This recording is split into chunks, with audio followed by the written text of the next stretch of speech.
मानो भगवान की प्राप्ति बस मेरे को हो ही गई, ऐसे रोज सोचना है। हे, महापुरुषों के वचन है।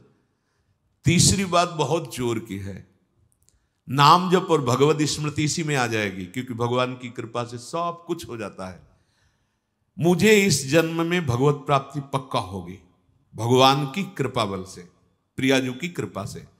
अब मुझे ऐसी भावना करनी कि बहुत जल्दी भगवत प्राप्ति मेरे में अब अनुभव हो रहा है कि प्रियालाल की कृपा बढ़ रही, विकार क्षीण हो रहे हैं, भाव बढ़ता जा रहा है, मुझे बहुत जल्दी भगवत प्राप्त, ये सोचना है, सोचना है। जब हम गंगा किनारे भ्रमण कर रहे थे तो एक लाल जी योगी नाम के महात्मा थे, तो रात्रि में, प्राय संत जन रात्रि में जगते हैं, तो वो उनसे मिलने गए, तो रेत में ऐसे कपड़े का वो तंबू उसी में थे। उन्होंने कहा देखो, तुम्हें जो बनना है वो सोचो, जो सोचोगे वही बन जाओगे। तो छोटी सी डायरी रखते थे, एक पेन लिखा, उसी समय आज भी वो लिखी रखी, जो तुम्हें बनना है वो सोचो, वैसा सोचो, जैसा सोचोगे वैसा तुम बन जाओगे। सोचो, भगवान की हम पर बहुत कृपा है, हमारे अंदर दैवी संपदा बढ़ रही है, विकार धीरे धीरे क्षीण हो रहे हैं, मतलब मुझे प्रभु मिलने वाले हैं, मुझे प्रभु मिलने वाले। आप देखो इसका प्रभाव देखो, प्रभु की कृपा से अवश्य अवश्य अवश्य मुझे भगवत प्राप्ति होगी। बस अब तो भगवत प्राप्ति होगी ही, क्योंकि प्रभु की कृपा है। ये शब्द पकड़ो, अंदर तुम्हारे अंदर अपने में कोई बल नहीं, अपने में कोई साधना नहीं, पर यहां कृपा की बात है, भगवत कृपा, भगवत कृपा बल। अपनी असमर्थता, बहुत अमृत में वचन है, अपनी असमर्थता, अपनी अयोग्यता, अपना अनाधिकारपन, ये है क्या? मैं अधिकारी नहीं हूं भगवत प्राप्ति का, मैं योग्य नहीं हूं भगवत प्राप्ति, मेरे में कोई सामर्थ्य नहीं, ये है। पर भगवान की कृपा से मुझे इतना विश्वास हो गया कि मुझे भगवत प्राप्ति होगी। अब क्या समस्या है? देखो, बहुत आनंद की बात है, मुझे भगवत प्राप्ति होगी भगवान की कृपा से, श्री जी की कृपा से। ये शब्द इतना असीम प्रभावशाली है कि आप जो ही ये बात हृदय पे लाएंगे तो आपके सारे दोष, विकार, विघ्न, अड़चने, बाधाएं ये नष्ट होती चली जाएंगी। ये देखो, महापुरुषों के अनुभव होते हैं। मत चित्ता सर्व दुर्गाणि मत प्रसादात तरिष्यति, भगवान कह रहे, मत चित्ता सर्व दुर्गाणि मत प्रसादात तरिष्यति। सारे के सारे विघ्न, सारे के सारे दोष, सारे की सारी भगवत प्राप्ति में जो अड़चने हैं वो भगवान की कृपा प्रसाद से नष्ट हो जाएंगी और मुझे भगवत प्राप्ति होगी। मत चित्ता सर्व दुर्गाणि मत प्रसादात, साधन प्रसादात नहीं कह रहे यहां, समझो, मत प्रसादात तरिष्यति, तू तर जाएगा मेरे कृपा से। ये मेरे प्रभु की घोषणा है कि मेरे प्रसाद से, मेरे अनुग्रह से तुम्हारे सारे विघ्न नष्ट हो जाएंगे और तुम त्रिगुणात्मिका माया को लांघ करके मेरे को प्राप्त कर लोगे। बस मेरी कृपा पर विश्वास करो, मेरी कृपा पर मत चित्त बन जाओ, अपने चित्त को मेरे में अर्पित कर दिया। प्रभु की कृपा का भरोसा इतनी जल्दी दिव्य सद्गुण लाता है, ये पक्की बात है। जो दिव्यता आती है भागवतिक, वो भगवत कृपा से आती है, और ये कृपा तभी अनुभव में आती है, तो पर अनुभव में तभी आती है जब ये बात आ जाती है कि मैं असमर्थ हूं, मैं अयोग्य हूं, मैं अनाधिकारी हूं। पर भगवान की कृपा है, प्रभु की कृपा है हम पर, अब मुझे निश्चित भगवत प्राप्ति होगी। ये तीन बातें जीवन में आना बड़ा कठिन होता है। असमर्थ हूं, अयोग्य हूं, अनाधिकारी हूं। जब ये बात आ जाएगी ना, तो तृणादपि सुनी चेन अपने आप आ जाएंगे, अपने आप पूरा सूत्र भागवती को उतर जाएगा, क्योंकि मैं अनाधिकारी हूं, मैं योग्य नहीं हूं, पर भगवान कृपा का ये है कि उनके नाम, उनके रूप, उनके धाम, उनकी लीला की तरफ ये हृदय जा रहा है, वो अपनी तरफ घसीट रहे, पर मैं अनाधिकारी हूं। इससे क्या होगा? अहम खत्म हुआ, दैन्यता जागृत हुई, और भगवद आश्रय होने से हम जिसका आश्रय लेते हैं उसका प्रभाव होता है। जैसे अभी हम शरीर का आश्रय लिए हैं, तो देख लो हालत क्या की हुई है। ये शरीर, ये संसार विषम कहा गया है। देखो कैसी हृदय की जलन, अशांति, भोग, वासनाएं, ये सब किसके आश्रय से? शरीर आश्रय से। अभी भगवद आश्रय, अंदर से भगवद आश्रय, अंदर की बात है। यहां मैं अनाधिकारी हूं, योग्यता मेरे में नहीं है, मैं किसी योग्य नहीं हूं, पर प्रभु की कृपा हम पर है, निश्चित मुझे भगवत प्राप्ति होगी। कह रहे इसका इतना बड़ा प्रभाव है कि इसमें जो सामर्थ्य जागृत होती है, भागवतिक सद्गुण जागृत होती है, वो किसी साधना से नहीं, इससे बढ़कर कोई दूसरा उपाय नहीं है। विश्वास भगवत कृपा पर। तुलसीदास जी भी महाराज कहते हैं कि वस्तुतः मेरे में कुछ नहीं है, पर है तुलसी प्रतीत एक प्रभु मूर्ति कृपामयी है। मेरे में ऐसा कोई सद्गुण नहीं कि मैं अपने प्रभु को रिझा सकूं, पर यह विश्वास है कि मेरे प्रभु कृपा में है, कृपा मूर्ति है। अपने साधनों पर जो विश्वास करता है, अपनी जितेंद्रियता पर जो विश्वास करता है, वो गिर सकता है। लेकिन जिसको अपनी अयोग्यता का भान हो गया है और प्रभु का भरोसा हो गया है, उसे कोई नहीं गिरा पाएगा, पक्का। बच्चा बन जाओगे, अयोग्य हूं, पर आपका भरोसा, तो कोई प्रश्न नहीं आएगा जीवन में। अगर प्रश्न आता है तो आप वाणी से बच्चा कहते हो, लेकिन अंदर अहंकार है, वो अंतर्यामी सदगुरु जानता है। मोमन कबहु तुम्हें ही ना लागो, ज्यों छल छाण स्वभाव निरंतर रहत विषय अनुराग। अगर हम अपने साधन की बात करें तो वह अच्छा साधन तो विषय का कर रहा है मन। देखो हम कभी पद्मासन लगा के किसी विषय का ध्यान नहीं करते, बहुत सुंदर बात। मोमन कबहु तुम्हें ना लागो, ज्यों छल छाणी स्वभाव निरंतर रहत विषय अनुराग। भक्ति में तो छल कर रहा है, लेकिन विषय चिंतन में छल नहीं कर रहा है, ईमानदारी से, सच्चाई से विषय चिंतन कर रहा है। मेरा मन हे प्रभु कभी आप में ऐसे नहीं लगा जैसे विषय में ये छल छाड़ कर स्वाभाविक लगता है। विषय में कभी किसी को मन लगाना नहीं पड़ता है। देखो, विषय में कभी किसी को मन लगाना नहीं पड़ता, स्वाभाविक लगा रहता है, निरंतर लगा रहता है और अटल लगा रहता है। देखो, अटल का मतलब बस वो यही शब्द स्पर्श रूप रस गंध, इन्हीं में घूमेगा। कभी वो हट करके ऐसे प्रभु में लगा जैसा विषयों में लगा है। ज्यों छल छाण स्वभाव निरंतर रहत विषय अनुराग्यो। मेरे मन की दशा, मेरे इंद्रियों की दशा आपके अनुकूल नहीं है प्रभु, ये विषय के अनुकूल है। पर प्रभु मेरे मन में एक विश्वास हो गया है कि आपकी मूर्ति कृपामयी है और जीव ने नाम की ओट लई है तुलसी प्रतीत एक प्रभु मूर्ति कृपामयी है, और नाम की ओट जीव ने ले ली है। बस अब सब कुछ हो जाएगा। चौथी बात, प्रत्येक प्राणी में, संसार की प्रत्येक वस्तुओं में मेरे प्रभु समाये हुए हैं। यहां सिद्धावस्था आती है। ये तीन बातें बहुत जोर की। पहली भगवत स्मृति, इसी में सब कुछ हो जाता है, पर बड़ा कठिन है, इसलिए नाम जप जिह्वा के द्वारा, उसमें भी बहुत, कहां रोज नाम महिमा सुनते हैं, इतनी प्रीति कहां हो रही। तो बोले तीसरी बात पकड़ लो कि हम पर प्रभु की बहुत कृपा है और भगवत कृपा से मुझे इसी जन्म में मुझे भगवत प्राप्ति होगी।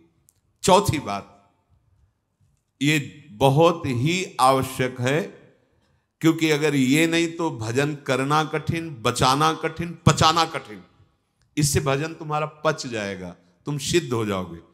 जैसे चावल सिद्ध हो जाता है तो कहीं भी दबाओ उसमें कड़ापन नहीं रहता, ऐसे जो सिद्ध हो जाता है तो उसके हृदय में कठोरता नहीं रहती।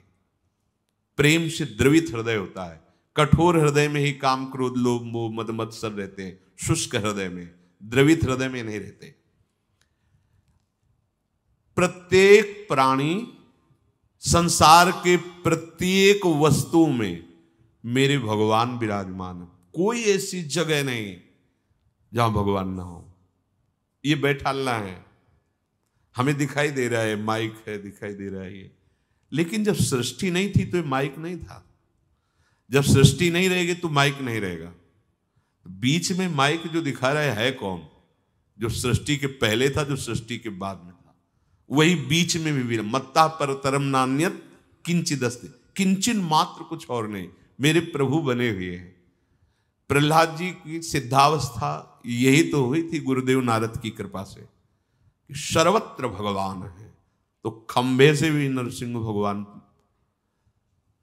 नामदेव जी कुत्ते से भगवान को प्रकट कर लिया, श्वान में भी भगवान, भूत में भी भगवान। ये चौथी सिद्धावस्था है। उपासक को ये विचार हर समय रखना है कि हमारे सामने जो वस्तु है इस रूप में भगवान ही है, कुछ भी ऐसा नहीं, सब कुछ स्वयं भगवान बने हुए हैं। सच्ची बात है, वही बने हुए हैं। ये छुपा छुपी का खेल खेल रहे हैं, बस आपको पहचानना है। मैं फिर दोहरा के बात कहता हूं, आप इस बात को पकड़ लीजिए।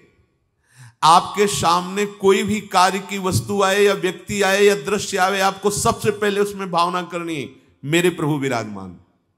जैसे हरिवंश महाप्रभु क्रूर है, पापी है, दुष्ट है, संभाषण योग्य भी नहीं, पर उसके हृदय में राधा वल्लभ लाल हैं, भावना को, ये बहुत जल्दी काम बन जाने वाली बात है।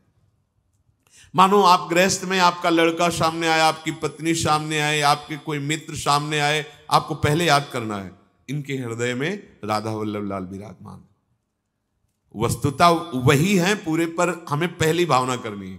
ये वृक्ष सामने, वृक्ष तो है, पर इस वृक्ष के अंदर प्रभु हैं। अगर प्रभु ना होते तो इसकी सत्ता ही नहीं है, प्रभु विराजमान है। अब मेरे इष्ट देव इसके हृदय में विराजमान है, पर मुझे जो स्वांग करने को मिला है, पिता का, पुत्र का, जो भी, बिल्कुल स्वांग वैसे ही करना है।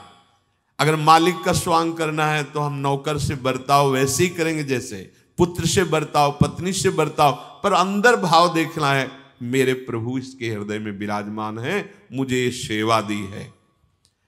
आपका यदि स्वांग सही निकला, देखो स्वांग सही निकलने का मतलब आप में ये कभी भाव नहीं आना चाहिए कि मैं पिता हूं। पिता का स्वांग कर रहा हूं, सामने आराध्य देव पुत्र के रूप में है, तो डांटना भी वो पूजा हो जाएगी भगवान की। महाप्रभु चैतन्य देव जी के पिताश्री को स्वप्न में एक दिन एक दिव्य महापुरुष प्रकट होकर बोले कि तुम निमाई को डांट रहे थे, पता है वो कौन है? डांटना ठीक नहीं। तो उन्होंने कहा, देखो प्रभु आप कौन है तो मुझे पता नहीं, पर हमारे पुत्र रूप में वो आए हैं, तो अभी तो डांटा है, अगर आवश्यकता पड़ी तो चपत भी लगाएंगे, क्योंकि ये सौभाग्य देने के लिए प्रभु आए हैं। तो हमें जो स्वांग मिला है वो तो कर रहे हैं, पर सामने देखना है कि गुरु का स्वांग दिया है, पर स्वयं जगत गुरु सामने शिष्य रूप में बैठे हैं। पुत्र, पत्नी, परिवार, व्यवहार, मेरे प्रभु इन रूपों में विराजमान है। तो सच्ची मानिए, ये चार बातें यदि आप अपने जीवन में ले आए तो भगवत प्राप्ति तो एक ही बात में हो जाएगी, किसी एक बात में। चारों में इतनी सामर्थ्य है, किसी एक में यदि आपकी स्मृति निरंतर तो भगवत प्राप्ति, नाम निरंतर जब तो भगवत प्राप्ति, और दृढ़ विश्वास किसी जन्म में मेरे को भगवत प्राप्ति हो जाएगी, भगवत कृपा से तो भगवत प्राप्ति, और सब में भगवान की भावना तो भगवत प्राप्ति। और जिसमें चारों ये पूर्ण हो गए तो सिद्ध महापुरुष हो जाता है। जीवन की परम सार्थकता इसी जन्म में भगवत प्राप्ति हो जानी। अब आगे जो अभी कुछ मिनट का प्रसंग सुनाएंगे, चौथी बात की पूर्णता है उसमें। चौथी बात कि हर वस्तु भगवान बने हुए हैं। श्री विदुर जी के घर में प्रभु प्रसाद पाकर के रात्रि में व्यतीत कर रहे हैं, तो विदुर जी ने प्रभु से कहा कि हमें अच्छा नहीं लग रहा आप यहां आए हैं। विदुर जी ने कहा कि प्रभु नेदम सम्यक व्यवसितम केशवागमनम तव, आपका आगमन यहां होना ठीक नहीं है, क्योंकि इन दुष्ट लोगों की दुष्टता का मुझे पहले से ही भान है। हे जनार्दन, ये धृतराष्ट्र पुत्र दुर्योधन, दुशासन, ये धर्म शास्त्र को बिल्कुल नहीं मानते हैं और ये हठी दुरात्मा हैं। मुझे आपका आना अच्छा नहीं लगा, क्योंकि ये आपकी अवहेलना करेंगे। भीष्म, द्रोणाचार्य, कृपाचार्य, कर्ण, अश्वत्थामा, जयद्रथ, इन पर वो दुर्योधन भरोसा रखता है, इसलिए वो आपका अपमान करेगा पक्का। आप संधि कराने के विचार से यहां आए हैं, ये ठीक नहीं हुआ। रात्रि में बात कर रहे हैं विदुर जी। जनार्दन, धृतराष्ट्र के सभी पुत्र और कर्ण की यह निश्चित धारणा है कि श्री कृष्ण सहित पांडवों के पास जितनी भी सेना है, अकेले भीष्म या अकेले द्रोणाचार्य रोक सकते हैं, फिर डरने की क्या बात। इसलिए आपकी संधि वाली बात मानेंगे ही नहीं। मधुसूदन जो मूर्ख है, बुद्धिहीन है, अधर्म में प्रीति करता है, उसको समझाना व्यर्थ है, क्योंकि वो मूर्ख हृदय न चेत, चाहे गुरु मिले बिरंच सम। ये दुर्बुद्धि दुर्योधन बड़े बड़े ऋषियों ने समझाया तो भी इसकी समझ में नहीं आया। इसके मन में ये भ्रम बैठा हुआ कि अकेला कर्ण ही पांडवों पर विजय प्राप्त कर लेगा। केशव, ये धृतराष्ट्र के सभी पुत्र मृत्यु को प्राप्त होने वाले हैं। क्यों? क्योंकि जो अधर्माचरण करता है वो जीता हुआ दिखाई दे रहा है, पर वो नष्ट ही है। कुछ लोगों के जैसे मन में होता है कि वो बड़ा पापाचरण कर रहा है, सुखी है, लेकिन कुछ क्षण का वो दृश्य है जब उसके वर्तमान पाप और पूर्व पाप का संयोग बन जाएगा, उस समय फिर वो नष्ट हो जाएगा। नष्ट तो वर्तमान में ये, पर पुण्य बल से टिका हुआ है। ऐसे ही कौरवों का भी पुण्य बल है, इसलिए वो भगवान की भी विरोध की बात, बहुत मूर्खता छा जाती है। ये तो जन साधारण जन है, जो बड़े बड़े ऋषियों का दर्शन कर रहे हैं, वो भी भगवत विमुख होने के कारण इतनी मूर्खता छा जाती कि भगवान को बंदी बनाने की संधि के लिए आए हैं, कैद करने की पूरी व्यवस्था कर ली।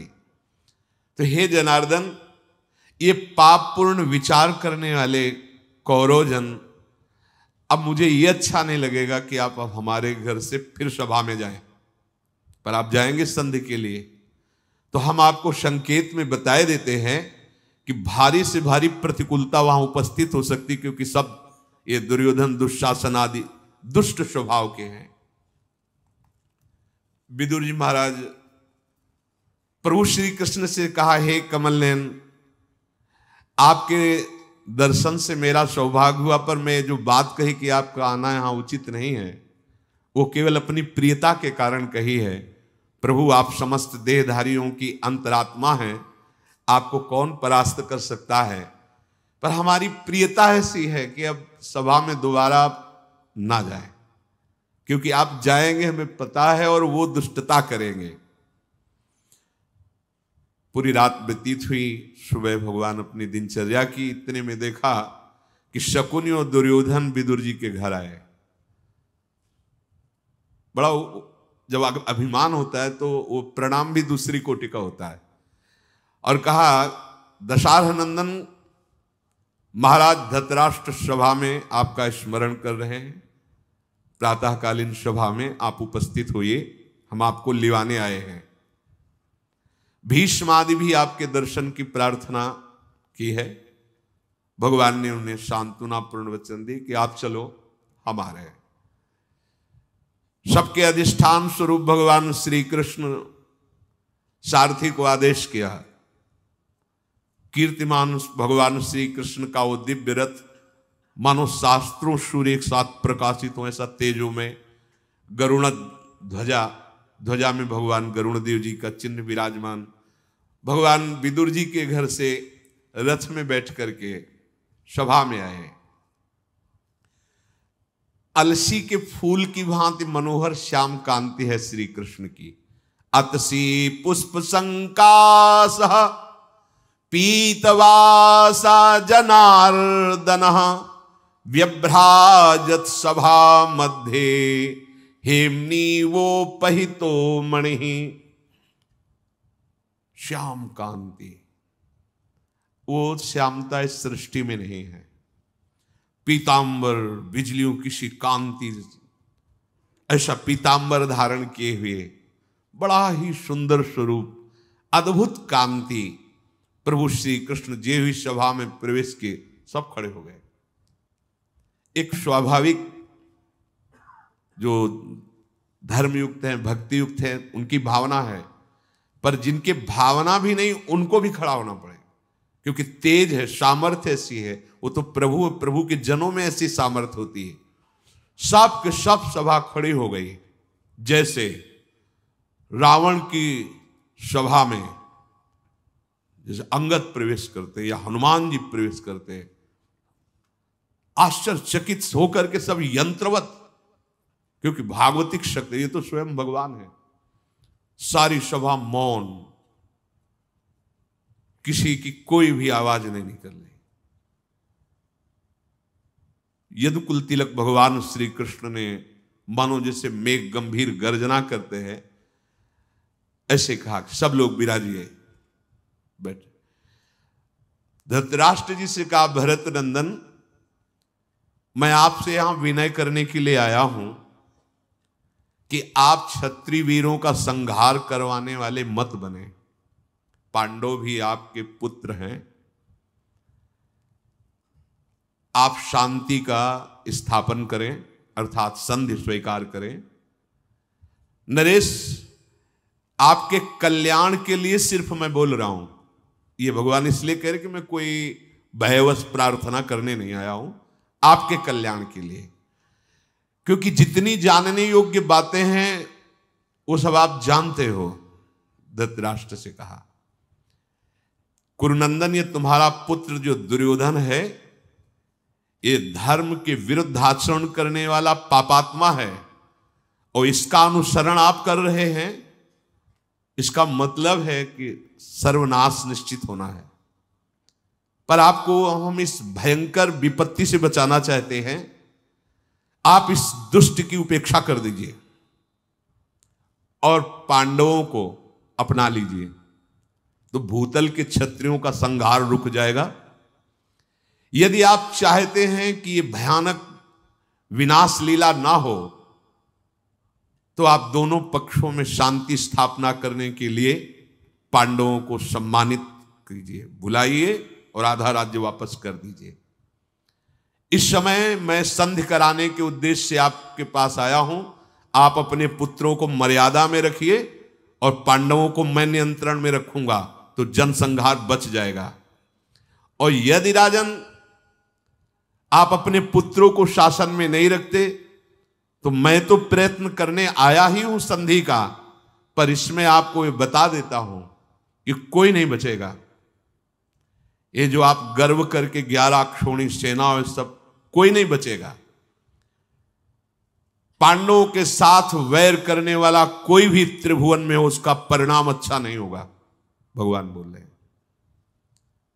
ये विचार कर स्वयं ही मेरे संधि प्रस्ताव को स्वीकार कर लीजिए।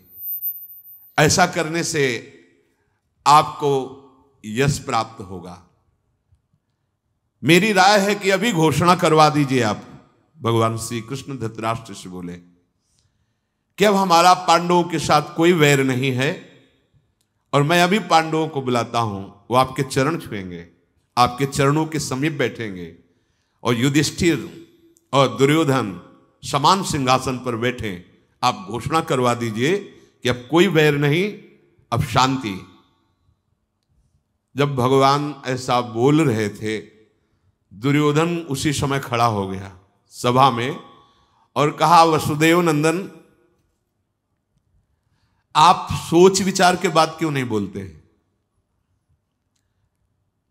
आप बार बार पांडवों की बात, महिमा उन्हीं की, जब देखो तब मेरी निंदा करते हो। मैं देखता हूं कि विदुर जी, पिताश्री, आचार्य, पितामह, भीष्म, ये सब तुम्हारी बातों में आ जाते हैं, परंतु मैं तुम्हारी बातों में आने वाला नहीं।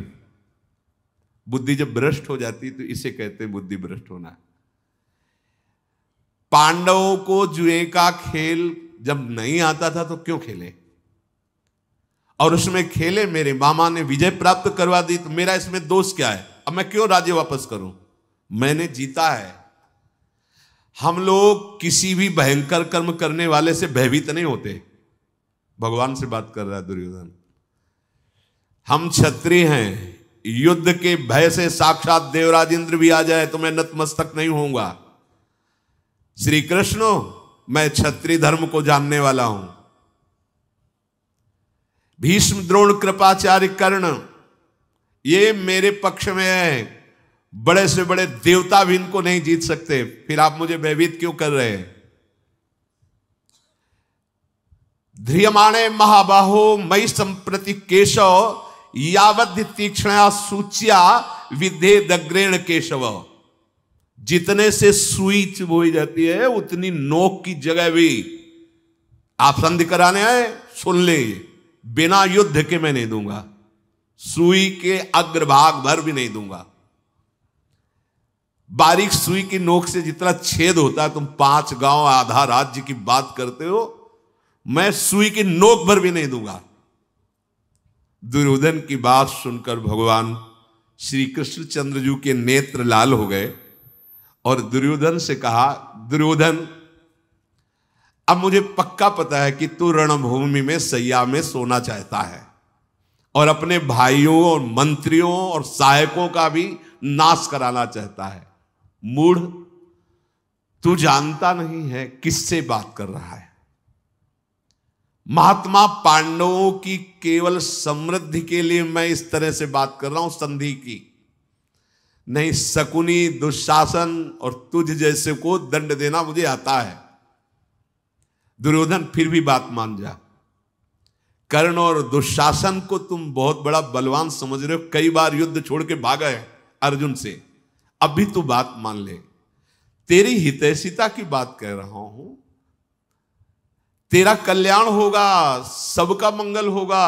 अगर मेरी बात नहीं मानेगा तो अपयश होगा, सर्वनाश होगा। भगवान श्री कृष्ण ने बात कह ही रहे थे, दुशासन खड़ा हुआ और सभा में बोला कि मुझे तो ऐसा लगता है केशव कि यदि मैं संधि की बात ना मानूं तो मेरे भाई दुर्योधन को और मुझे बंदी बना के तुम पांडवों के चरणों में डाल दोगे। मुझे तो ऐसा दिखाई दे रहा है। पितामह भीष्म, द्रोणाचार्य और पिताश्री, ये भी आपके मुख की तरफ देख रहे हैं, आप जो बोल रहे हैं वही बात सुन रहे हैं। दुशासन को बैठने के लिए दुर्योधन ने कहा, और कहा दुर्योधन ने लंबी सांस खींचते हुए कि मैं ऐसी सभा में ही नहीं टिकता। यह बड़ा भारी अपमान होता है, जिससे सभा में किसी को समझाया जा रहा हो और हिलना करके चल दे। वो अशिष्ट पुरुष की भांति खड़ा हुआ और इशारा किया तो शकुनी, कर्ण, दुशासन और उसके अनुयायी राजा सब सभा से, भीष्म जी, द्रोणाचार्य जी, प्रभु श्री कृष्ण जी, इनको अब मतलब ये बहुत बड़ा अपमान होता है। दुर्योधन को वहां से जाते देख करके उनके अनुयायी राजा लोग भी उन्हीं के साथ निकल गए। दुर्योधन सभा भवन से निकल करके और एकांत में मंत्रणा की कि भीष्म जी, द्रोणाचार्य जी वही बात मानेंगे जो प्रभु कहेंगे, मतलब श्री कृष्णचंद्र जी कहेंगे। मुझे लगता है कि श्री कृष्ण को बांध लिया जाए, बंदी बना लिया जाए और इनको जब बंदी बनाकर कैद में डाल लेंगे तो पांडवों को जब पता चलेगा तो निरुत्साहित हो जाएंगे। इसलिए हम लोगों को चाहिए कि